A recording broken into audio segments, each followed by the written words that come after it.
I know. The one thing is, okay, so ready. I'll just say ready. Ready.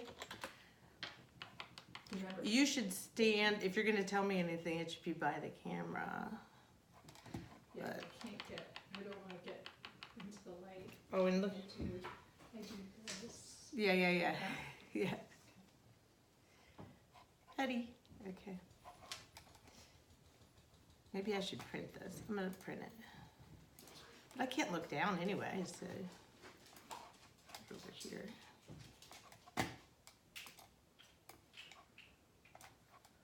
Oh, and I have to sit up. Okay, so look at him. So could we get him? Doki, come here. So in the first, if you have to, there's a bully stick in that first drawer. And just send him outside with a bully stick. Where is it? I'll go get it. Okay.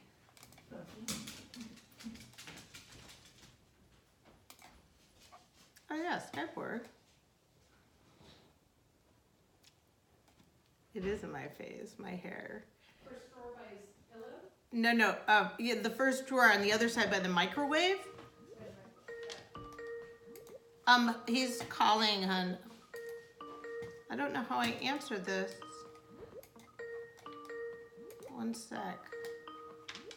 How am I answering? Okay, video. There we go. Hi there! We meet! We meet. Finally. Well, I feel like I know you.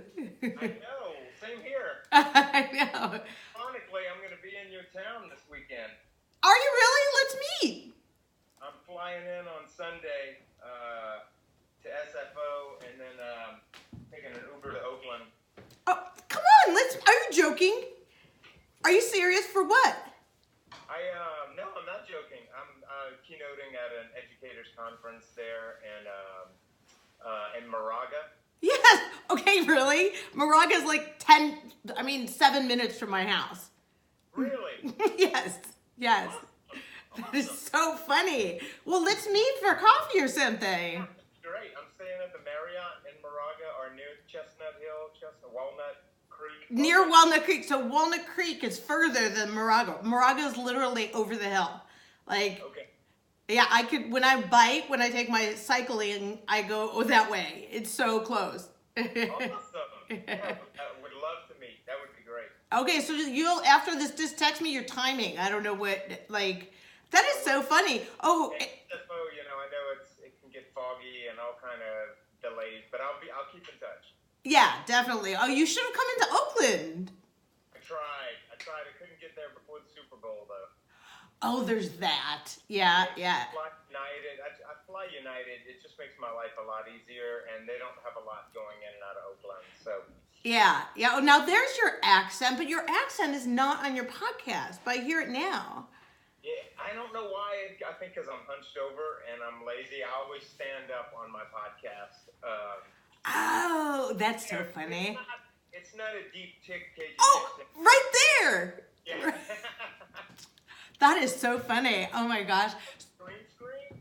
What? No, this is just this is just my background. Awesome. That's great. Yeah. That's so all of our videos are with this background. It's sort of innocuous and figured. Yeah. You guys on Kajabi? Yeah. That is so. Me too. I know you are. How early did you get in? Not early enough. 2 years ago. Okay. Yeah. But you need to get your URL. I can tell you you have my Kajabi in your URL and you don't need it. I know. I just found out about that. The counseling stuff just keeps me, I don't market the courses. You certainly do not. And then you refer to the donate page. The donate page you can't find, Roy. I know. You get literally, it was like doing an archaeological dig, okay? And I still didn't find it. And I fancy myself as somebody who can get around the internet. I like you. I love it. You have the gift of sarcasm and you use it well. Yeah, no, it's definitely. I will tell you that I know we got to get started. That like your last interview, like nobody, who else transcribes your podcasts, okay? But me. And you should put those transcriptions up so people can download them, because I've already paid for them for you. And we are very much aligned. You even said so many of the things, like you say scaffolding, you say family values, you say, like, we're so aligned on those things. So it's refreshing. I mean, my approach is definitely more, it's the course, right, that we've built to help other parents. And I'll tell you about it during the podcast, how I got here. I mean, your landing page, just so that I'm clear, which is so cool, which is an opt-in page. That's the landing page. No. The landing page I sent to you was just something, if people, you know, you say, can people want to get a hold of you afterwards? I thought that would be, I have tons of different stuff and I can show it to you. Like, another thing for your audience would be, we've created a new after school routine, because you know how your kids walk in and their head, like they're consumed with this device, right? So this device dictates everything that happens from then until the time to go to sleep, right? So what we've done is create, essentially saying, here's the way it was and here's the way, it's not on our site up there. But I have tons of stuff. I just figured that's the one that seems like it appeals to your audience, because it's, how do you do this without taking away their freedom, right? And so that's not our homepage is screenagebootcamp.com. Okay, all right. Then I didn't go to that. Like, I went and it was just it was like a landing page to download, an opt-in page, which I Right. think is great. Right, it's simple, and then I can communicate with them. I mean, again, it depends on specifically what questions they have. You sent me the 2 questions that you thought were, you know, at least for you and your audience, and then, you know, we can see what others. I do have, didn't want to sell anything, but there's a discount code called Today's Teenager. Okay, good. That I put together if they want. I mean, here's the thing, Roy. My view on this whole thing is there's not any kind of device, there's not a template, there's not a person or a conference that will create long-term change, right? That parents have to be the Tech Life mentor, and they can't do it alone. So that I've been doing this with my friends, the kids. I'm like, send me your kids, send me the parents, and so my assertion, I posit that you literally need long-term help, because your kid's 13, they do something totally different in their approach, right? So you know all the science behind it, but it's just my end solution is suggesting that you can't do it alone. Yeah, agreed. And I'm all about that. Yeah. I agree more. Give me 1 second. I want to make sure that I'm actually split screen. Yeah, I've got it on split screen, but I'm not seeing it as a split screen. Oh, and this part of it is so fun, isn't it? Technology? Yeah, it's great. Well, so a couple of friends of mine on Zoom mentioned that the audio wasn't as good as it was on Skype. And so that's why I guess I didn't get into the whole Zoom thing. Okay, when you're here, as much as you can tolerate, I'll show you all this.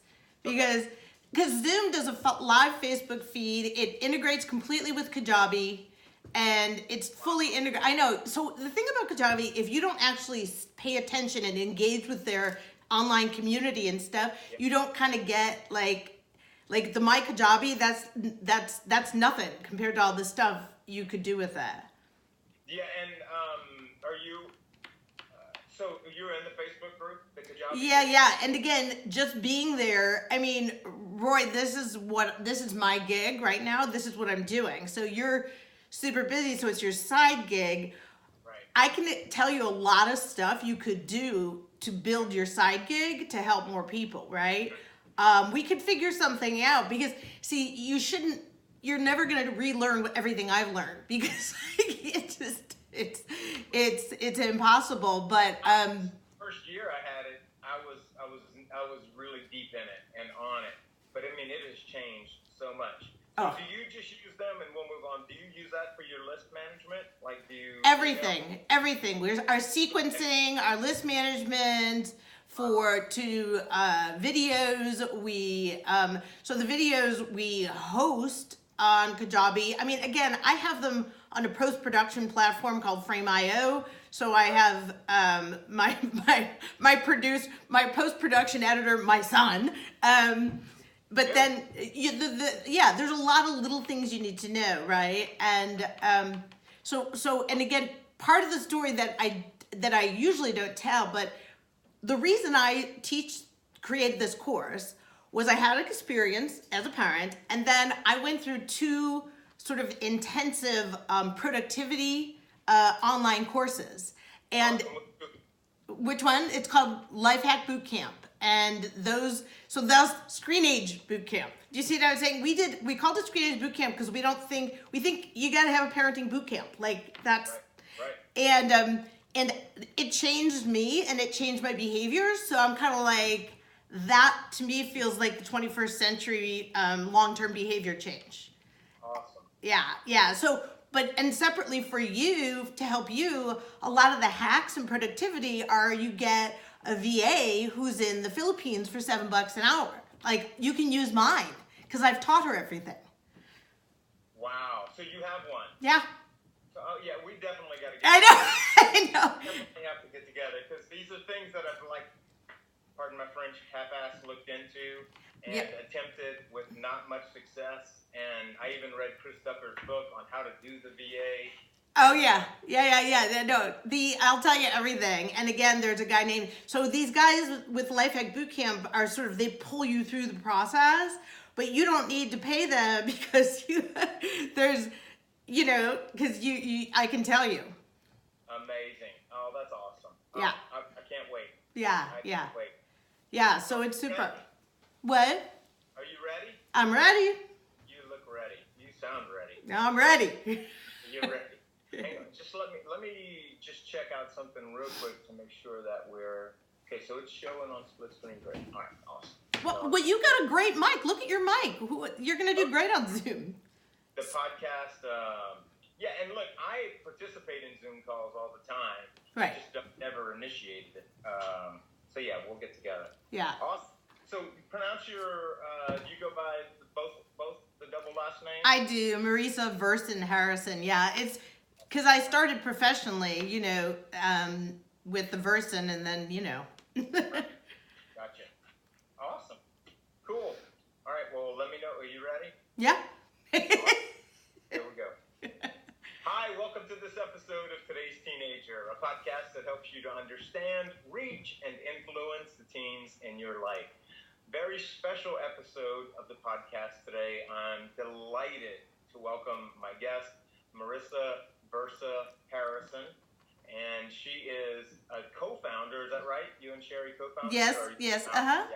Her and her partner Sherry have co-founded Screen Age Boot Camp, and we have been emailing for almost a year. Almost a year. She was a fan of the podcast and sent me like more than 20 transcripts of the podcast. And I was like, okay, I gotta really get this. Is awesome. And just have delved into her work, and we've kept in touch. And her and Sherry just do some amazing work around helping parents wrap their minds and their arms and their hearts and lives around social media and screens. And so, Marisa, thanks for being here. Yep, super. Yeah, I'm your fangirl. I'm a fangirl. I'm a fan. So it's mutual. Well, fill in the gaps from that intro. Tell us a little bit more about yourself and maybe and then how you came to do this great work that you guys are doing. Sure. So about 5 years ago, so I have an 18-year-old boy and a 16-year-old girl now. And about 5 years ago, we invited an Xbox into my home along with all the other electronics. And I had a 14-year-old boy who became quickly friends with that device in a way that super quickly was unhealthy. He was lying. It was beyond puberty, beyond that kind of sort of weirdness where somebody else inhabits their body. And he quickly showed signs of addiction. And it went on for long enough that it was kind of ruining our family. I mean, because behavioral addictions are exactly the same. It's dopamine, as you know. And so he would do things like, lying and hiding devices. And we ended up feeling like we had no choice. There was no solution.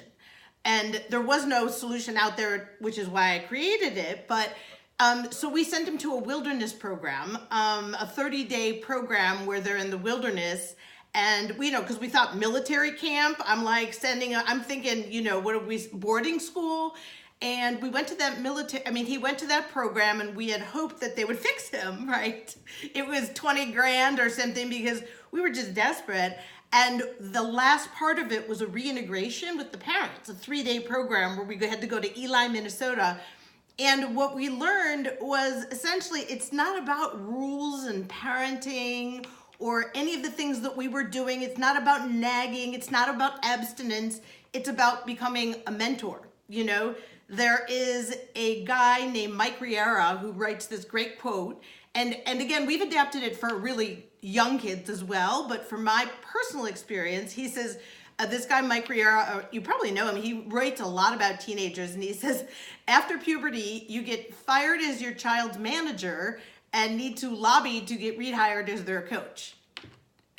Yes. So, but again, you're the parents, you're taking on this role since they were young. So the screens then fell in the middle of that. And that's where I first started this journey. Since then, because I'm a dog with a bone, I'm like a dog with a bone, I've refined and updated the systems that they taught us there. There was really one tool that we took away from that is still the thing we use today to have this dialogue between us and to successfully maintain relationships. That's the other thing is, how do you do it without always being the bad guy? Did that answer your question? Yeah, no, that's great. That's where I think so many parents, and because you're in the Yes. trenches with parents and with kids, not just your own, but Yes. your clients, as well as I do, they feel like they're caught into this polarity of either I'm going to save my kid from the evils of technology, or I'm going to be completely permissive, and they're going to be, but this is going to cost me my relationship with my kid for the next 8 years or however long, right? Indeed. And the other thing that we're finding is it doesn't end when they leave for school. It really doesn't. We had a couple people in a webinar the other day where their kids were 31 and 25, and they come back and they sit on the couch all day. And a couple of the concepts that you'll hear over and over is we say screens when you're in my house, living in my house, are a privilege, not a right. Okay, so that's the first thing. And rules without consequences are merely suggestions. Right. And increased responsibilities, increased privileges. So if you, it's about on the device. Think about it. So do you have access to this device? Sure, you can have it, but if you abuse that access by pretending you're doing homework while you're watching YouTube, I will then regulate it for you. Love it. Yes. Yeah, I just did a Facebook Live on this, and which is clear. We in counseling clinical circles, we call it agency, right? Your ability to be able to get your child to do that without running away or threatening suicide or those types of things. Yeah.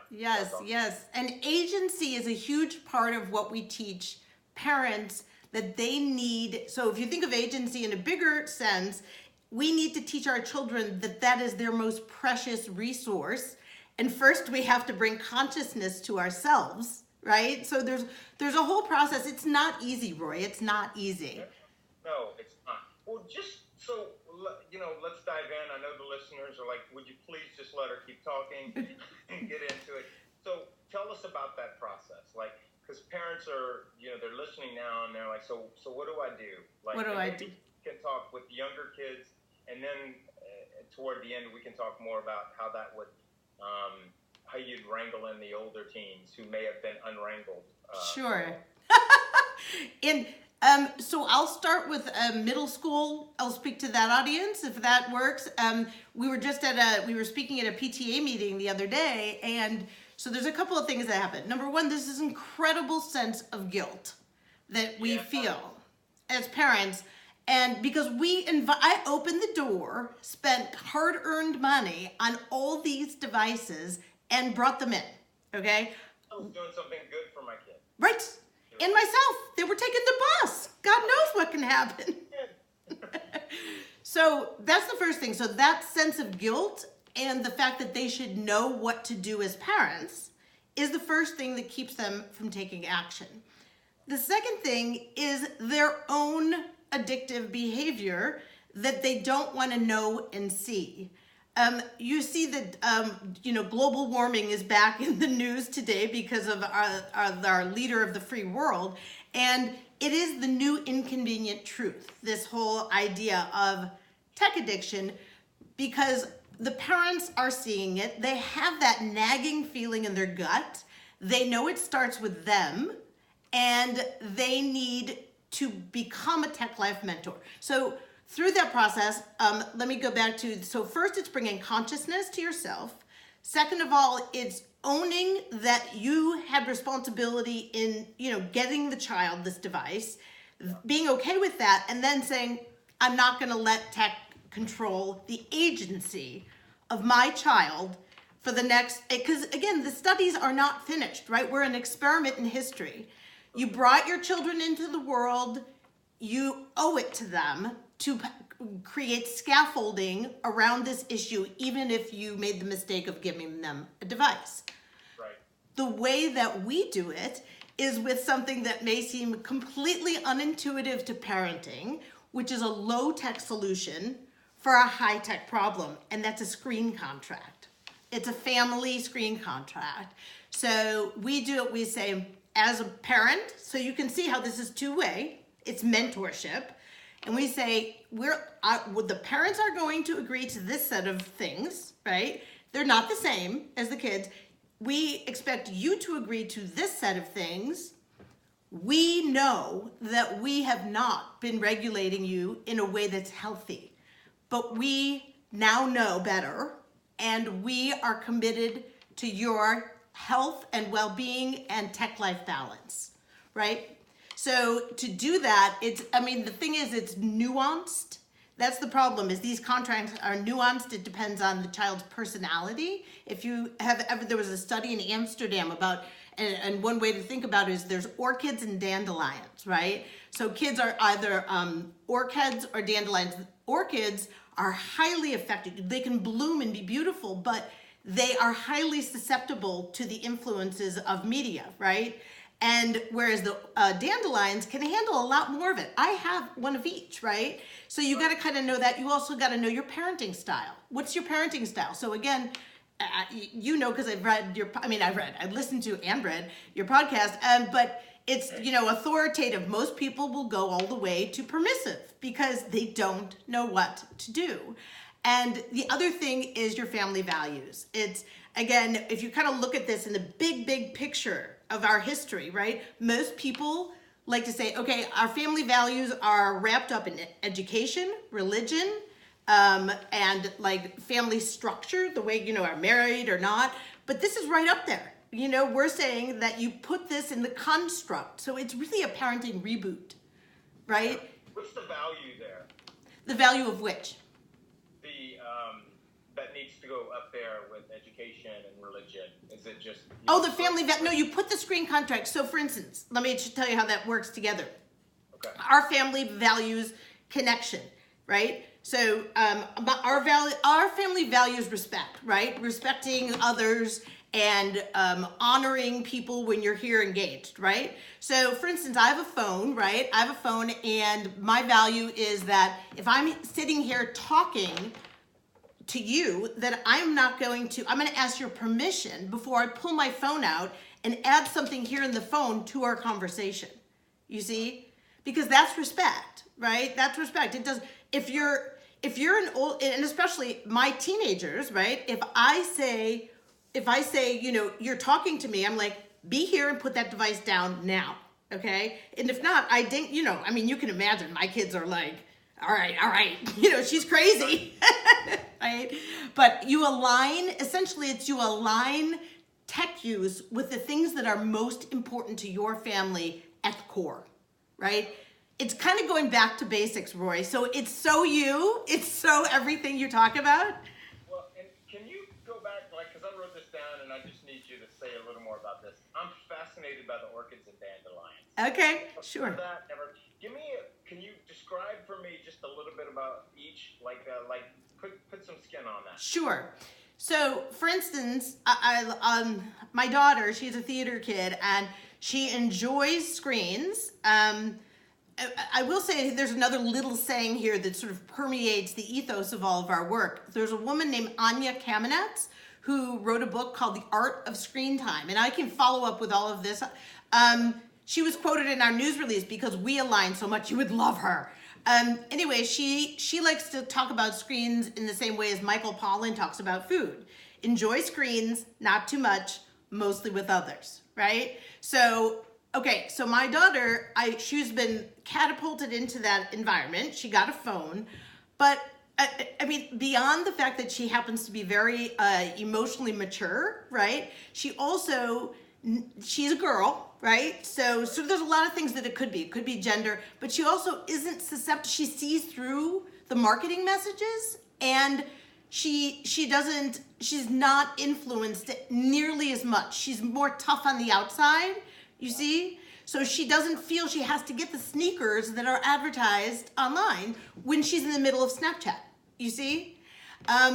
So orchids flourish under certain environments, but they are highly susceptible to outside influence. Okay, whereas the dandelions,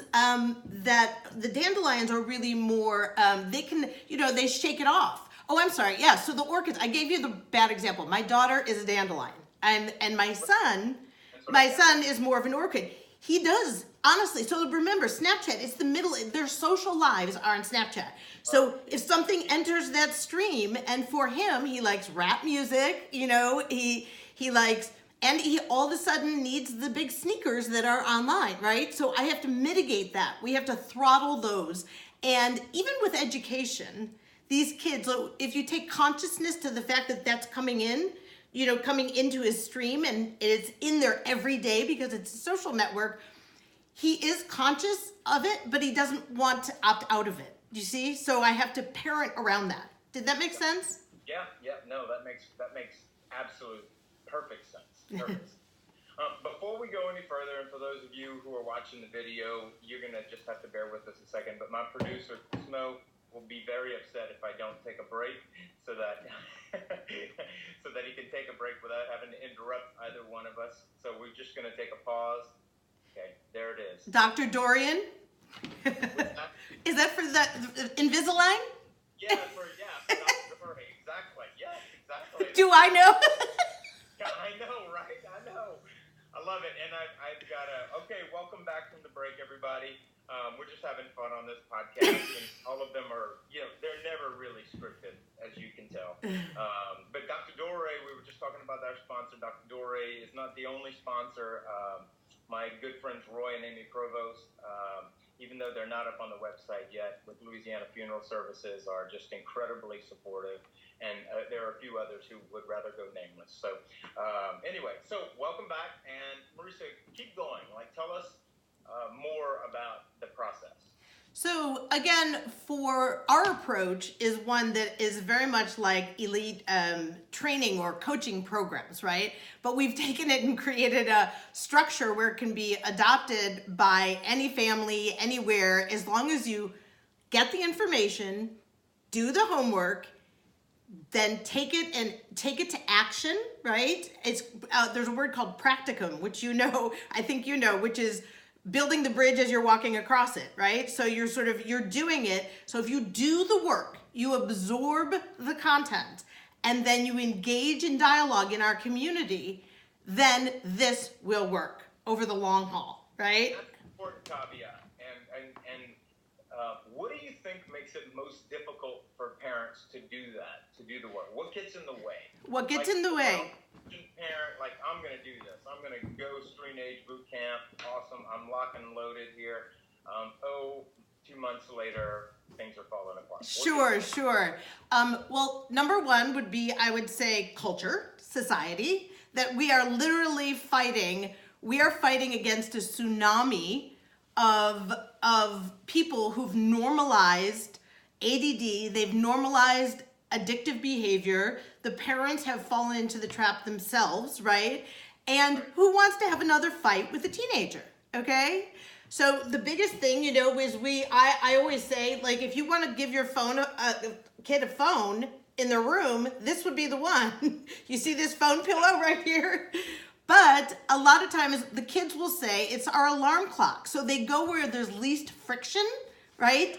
And so that over the long haul, it really, really takes grit, and you have to believe in your heart of hearts that it's a 100-year legacy, okay? So there's a guy named Greg McKeown, you probably know, and he says, start living your life from the 100-year narrative. Well, that's harder than living the life that is easy, right? And these are smart people, Roy. You have a degree, I have a degree. Put me in front of a teenager with a device and who wins if I don't like it, right? So why it's so hard, we are the first generation of parents who were raised with an analog childhood. All of our models come from the boob tube, right? Love Boat, right?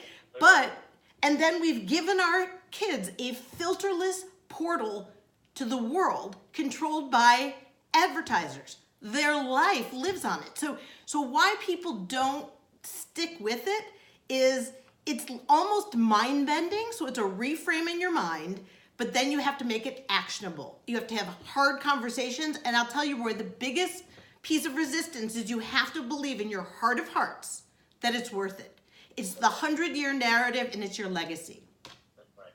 And I love you fleshing all these out. And I normally, because I try to be so efficient in terms of motivation, you know, we don't have a ton of longitudinal research, but if you remember about a year and a half ago, the New Yorker magazine released their expose on that we've got a mountain of research to substantiate that a correlation, and I would suggest probably a causal relationship between social media use, anxiety, and depression. Yes. And you know, and I see it. You know, this is, and parents, more and more parents are seeing. Every time I speak to parents, which is frequently, you know, what's your biggest concern? Social media, technology, screens. You know, and you know that. You know that. I do, and I will tell you, the National Institutes of Health, just in December, Anderson Cooper did a study on 60 Minutes where they have undergone the largest study, long-term study. It's 11,000 kids, $300 million in 21 different locations, and they'll be doing brain scans of these kids as they engage with social media. They're starting with 9 and 10 years old over 10 years. Okay, so our kids. So that I'm well familiar with this whole concept that's correlative, and I will argue 10 ways to Sunday, because Jean Twenge, who was quoted in that article, who I've met, you can imagine, these people I'm a fangirl of all of them. Like, oh my God, neuroscience? I mean, who's not? Yeah.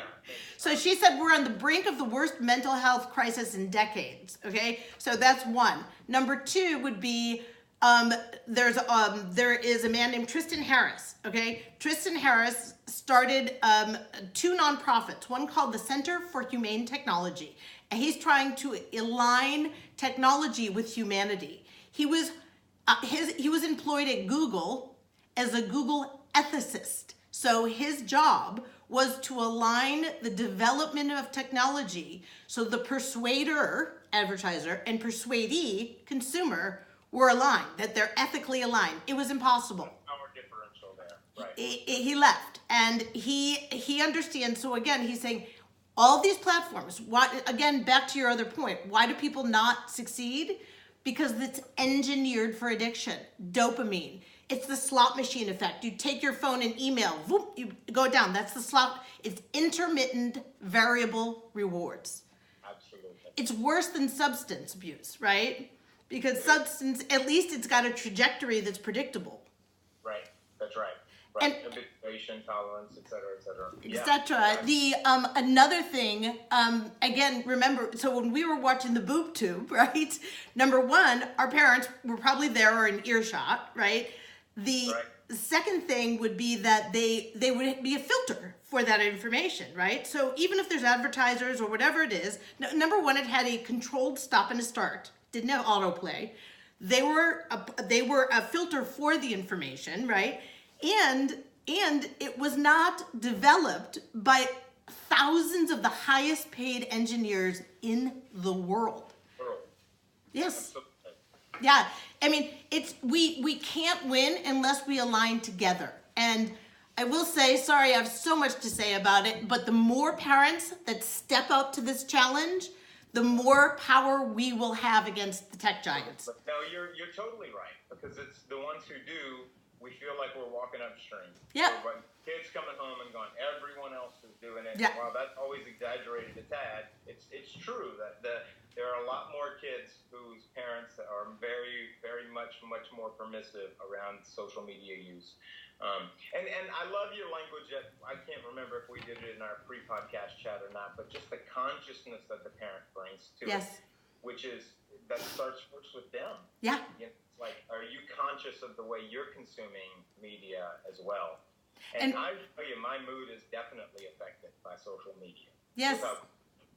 No, and Roy, I guess another, to your point, why people don't succeed, who wants to bring consciousness to when the world is hard and we like to escape ourselves, right? So, I mean, really, this is an inflection point in history, right? Because we have both acquired the addictive behavior, need to stop it ourselves, and present it for the next generation. I mean, in the same people, the same generation, right? So, I mean, we should acknowledge the Herculean effort that will entail and then dive in and leave a legacy. I mean, really. I mean, it's engineered for your addiction. Your kids, here's the other thing, Roy. Here's the other thing. They have to, like, be reminded of these things all the time, as do I, by the way, that your kids want limits. They feel better. Like, absolutely. They crave and boundaries, and that's how they feel loved. Yes. And that doesn't stop when they become rebellious teenagers. It really doesn't. It doesn't. And I mean, again, if I were to say, so our process says, here's some basics, right? We give you, here's the screen contract, here's the basic language, the common language you're going to use. Here are the variables, right? There's so many variables, and here how it moves through from what is now 5th grade that you become ostracized, right? I mean, it's going to be 4th and, younger even, from the minute a kid can hold an iPad on a plane, right, until they're in their 30s back at home. So honestly, Roy, it's because it's hard. And I mean, frankly, that's why we created the course. But the course, because we're not giving up. I've been in my child's room and I have had 10 versions of his screen contract, ripped them up and said, forget it, I don't care. And then I walk back in with a new one. Good, that's awesome. And with the contract, I would imagine getting the buy-in from the teen is huge. I've got lots of parents who do it, teens who will sign it, but they have no buy-in. Nope, no buy-in at all. And again, it's the contract itself, I tried sending it to tons of my friends. I have 3 sisters, and the contract alone, though, doesn't really work because you need the who, what, where, why, and when. So that's another thing, and that's what we go through in the course. And frankly, it goes back to this boot camp model. You can't make long-term behavior change, happens over stages. And again, I feel like you've said most of this before, and it requires support. But the who would be, who's going to be engaging in this? It's both of us, right? Our entire family, and frankly, we don't care about your friends. The what is, these are the devices, but another key thing, Roy, is entertainment versus productivity media, right? So all screens are not created equal. Exactly. Most parents, again, Google So speaking to your question about why it's hard and how it's engineered for addiction, they have weaseled their way into our institutions and our schools. And have become the veritable gateway. I mean, in many schools, Google has. Yeah. Yes, and the kids get Chromebooks. Okay, so here's the thing, Roy. The Google algorithm is also the YouTube algorithm, right? So your kid is, quote, doing their homework, right, on a laptop or a Google what is it called? Anyway, they're doing their homework online. And I look over and I'm like, if my son is laughing at his math homework, he's likely not doing math homework. And what that leads is to sleep deprivation, because they say they're up till midnight, and we feel like they say they're up till midnight doing homework, but that's because they're tab, and what that is it's really just stealing their sleep. It takes 23 minutes to refocus after you've been interrupted. That's a study by Gloria Mark, who's a professor at I think it's University of Southern California. I can find all of that. But it takes 23 minutes to refocus. So for instance, with my kids, what I've learned is that they turn off notifications for homework, they turn off and they put their device in another room because there's cognitive load. Remember, my whole social life, my son has a girlfriend, right? Everything I care about. And then they'll say, oh, but I need it so I can ask someone about homework. No, you don't. No, you don't. Right? So why is it hard? Because kids are smart and we feel we want to use these analog parenting methods would say, I'm the parent, I'm going to tell you what to do. But again, so just think of this scenario. I need to contact so-and-so to do the homework. Well, now they've cracked the seal, right? So they've cracked the seal. Now they've got the device here or an iMessage so they can contact them. I'm making dinner. Do I want to come back and go take that device away? Are you done? Do you see what I'm saying? So ours are a combination of coaching, parent coaches, and we do recommend devices. And I have, for instance, just to give you an example, something called, it's a device that goes through my Wi-Fi, okay? But it also has a VPN on the kid's phone. So it unites both of those points of access, and the device, the company distinguishes productivity media from entertainment media. They do it on their side. So Fortnite was added automatically, okay? So again, my daughter uses Tumblr on there, right? Because you're not doing homework on Tumblr. Certainly YouTube, but so now here's where it gets hard. YouTube, Google Classroom, right? Now, Google, at one point last year, changed the Google Plus algorithm, and what that did was ruined their ability to screen out Google as entertainment media. Well, I'm on the phone with tech support that day, right? Because I see. So do you see, it's really hard, Roy, but again...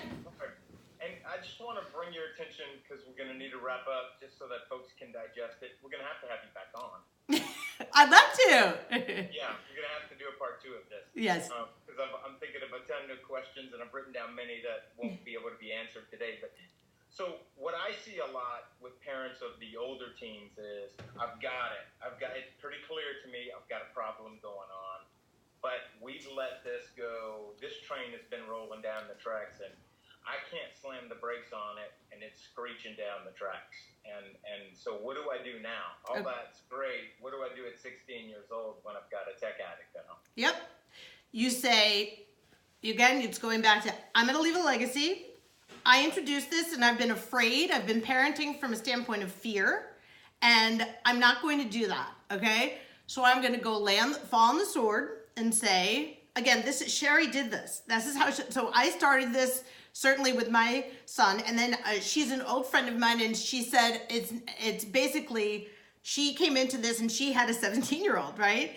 And she went to him, so, okay, number 1, let the fear go. Number 2, admit you are responsible for it. Number 3, start somewhere small and have a small win. And I would recommend to folks the number 1 problem in America, it's an epidemic, is sleep. Okay, so kids, folks, are sleep deprived. 70% well, of kids between the ages of of 12 and 18 are sleep deprived. Right. And what do they do? So just think about, there's an after school, right? It's never too late to start. You go in there and you say, I allowed it, but I'm stopping it now. Here's an alarm clock. I bought it at Target and it was $2, right? It's an analog device. I mean, you plug it in or you don't. It can be batteries. And the whole family is going to start charging our devices in the kitchen. If you have a 17-year-old, you probably have to start charging them in your bedroom where he or she can't sneak out at night, right? And explain. So part of it, again, if you want to be successful, is number one, I'm serious. Number two, the co-parent or whoever else is in the house has to endorse it. Has to endorse it. That's a great point. Yes, and again, the way that Sherry did it is he's an athlete. So you should appeal to one aspect that the kid really, really values, right? And the older kids have stuff. Now they've built stuff in their life. For my daughter, it's theater. You know, you're getting into college, whatever it is, you have to know what that thing is and explain to them. They have the beginnings of a prefrontal cortex. For men, less so, but and they can understand it. So Sherry, again, she talked about there's a man named Sean Stevenson who has a book called Sleep Smarter, okay? And he talks about that Wi-Fi signals have just been categorized as a stage 2 carcinogen, okay? So these kids, and he has a whole chapter in his book that says, get your friends out of the bedroom, okay? So the way to do it as a parent is a two-way dialogue. You explain the facts, and again, this is why people they can email me, right? I will explain the facts. I have a document that goes through this. I'll show you all this stuff afterwards, and you explain the facts. And here's the other thing, Roy. After a while, it becomes a habit, and the cognitive load for the kid diminishes. So I guess what I want parents, it's worth it. You have to go be two-way dialogue. Explain the facts, enforce the consequences, and really they have to escalate, okay? And ask your child how he or she feels over time, right? Get them to feel the benefit of it. And honestly, Roy, if your kid's about to go to college, start now. Yeah. Yes. Start. But you have to get their buy-in. So I would just say you have to get their buy-in or it's going to turn into, again, I've done this. My son used to charge his device but upside down, so it's just the case. And he'd sort of stick the cord as if it were there, right? And he would have the device in his bedroom, right? So if you don't get the buy-in, you become the police. And you also are ineffective, and they then now see that they can do it, right? Absolutely. Did I answer your question? It did, totally. And for parents, I love that. That perfectly answers the question, and it's exactly how I would probably advise as well. But for those of you who are parents of younger kids who this hasn't blown up, one of the best things I think we never did was for our family, was not bring in the Xbox into the house. For several reasons, my own addiction included. I was addicted enough to Atari as a kid. Yeah. But to start, it's a lot easier. It is a lot easier to start wrangling this thing and getting your hands around it in a proactive way when they're younger than it is when they're a junior in high school. Not impossible, and I love that your whole message today is so hopeful, it's so doable, it's so practical, and I haven't even seen the course, and there's just so much free stuff on the website, so much available. You guys are so generous, and thanks Sherry for me as well. I will. And Roy, I would also say, I'm sorry? On to next time. Yes, indeed. And I would say also just that number one, you should start now, but also I would start with something that's conscious, that is enforceable. And to your point about you wouldn't bring in the Xbox, here's my message. Bring in the Xbox and do it with them because they're going to get access to the Xbox. Do you see? Tech Life Mentor. We must. You have to bring in the Xbox. Yes, allow Snapchat, but be on there with them, right? And ask them about it because they are going to get it, Roy. They will win, okay? So our job is nuanced, personal, hard, and worth it. Love it. I think my wife and I are going to need a coaching session from you. I'm going to give you, yes, I'm happy to. I say send me your kid. That's my happy place. Yeah. Hey, do you know Dr. Richard Freed? No, the guy who wrote the book? The new one? The Wired Child? Yeah. Wait, the one that just came out? No. Been out a while. I think he's from Oakland. That's why I asked. I know he's from, but I know there's millions of people there as well. But and his whole thing was wait till 8, and he helped spearhead a campaign of parents just wait till 8th grade, to get the devices as much as possible. Yes, I suggest wait till 8. But again, here's the thing, Roy. Society, if in fact, do you see, so one, if your kid asks for a device because everybody else is doing it, that's the same family value. Back to family values. When your parents, remember when we were young, oh, everyone's doing it. And I'd be like, wow, what's the thing that everyone said? If everyone was jumping off a bridge, would you do it? So that's the wrong reason. What's the right reason is they are going to get access to that technology. And if you raise a kid with no sugar, they usually do what? Go binge at a friend's house. So do you see why it's personal? It's nuanced.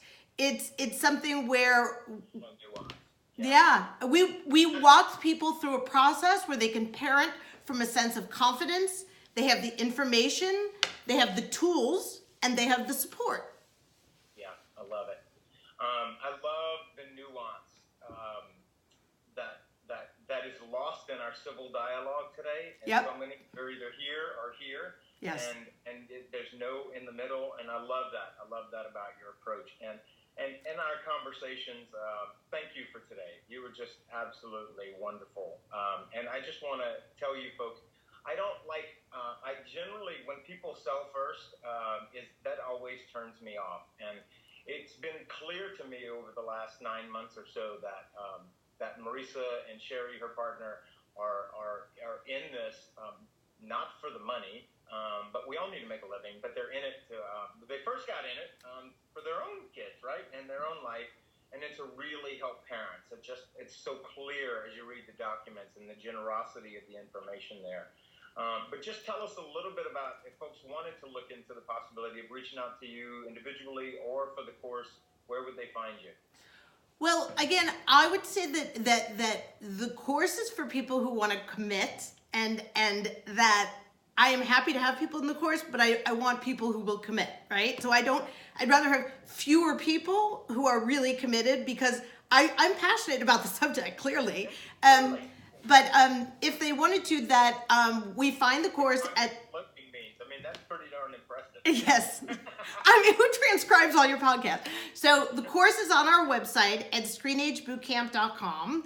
And for your listeners, I wasn't going to do this, by the way, because I would rather give them something free, right? Something free and see how they feel about it. And they can engage with me online. And so they can like our Facebook page and ask me questions. It's free, right?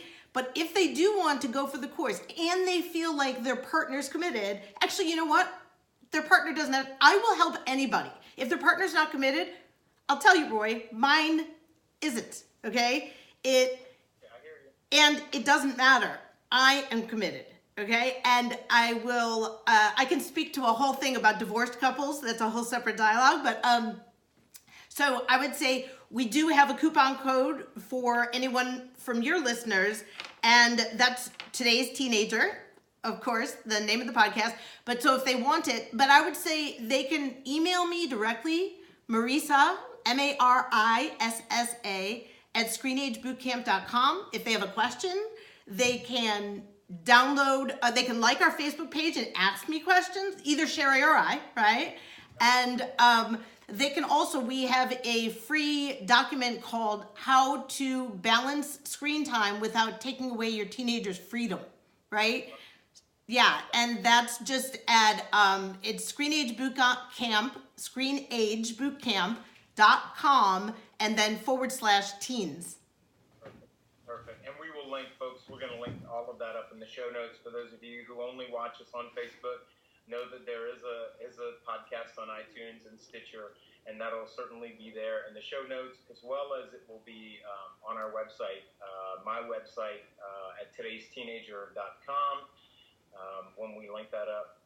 Thank you so much, my friend. It was awesome. Yes. Awesome. Yes. Awesome. So helpful. And it's such an important topic. I predict this may be the most listened to and watched podcast of all.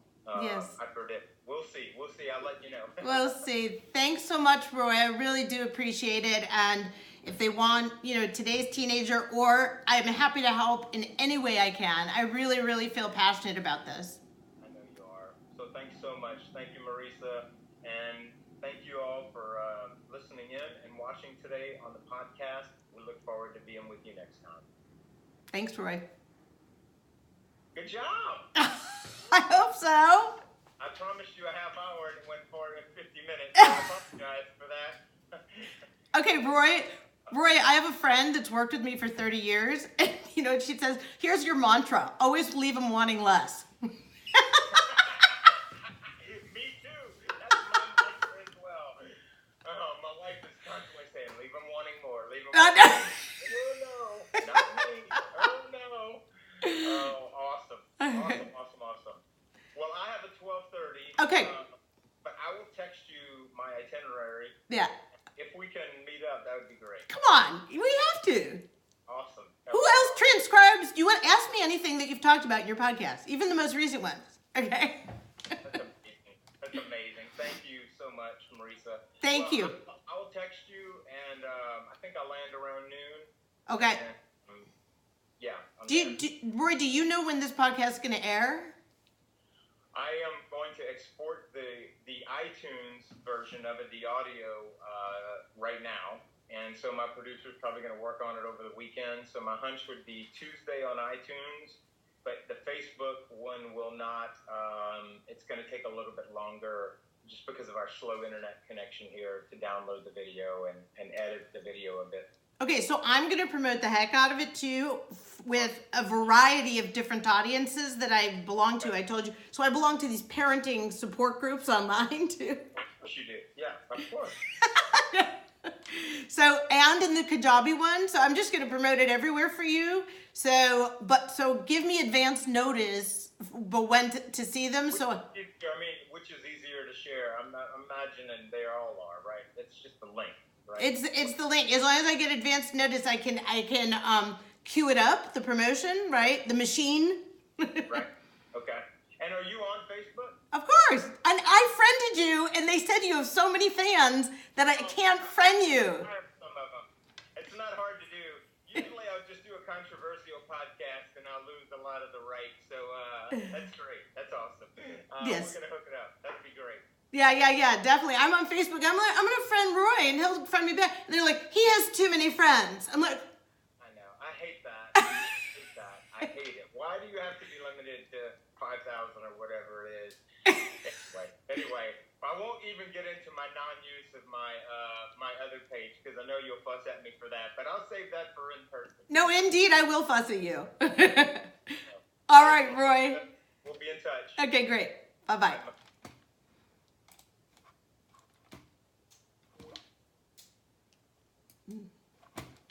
Okay. Oh, there's that. 58.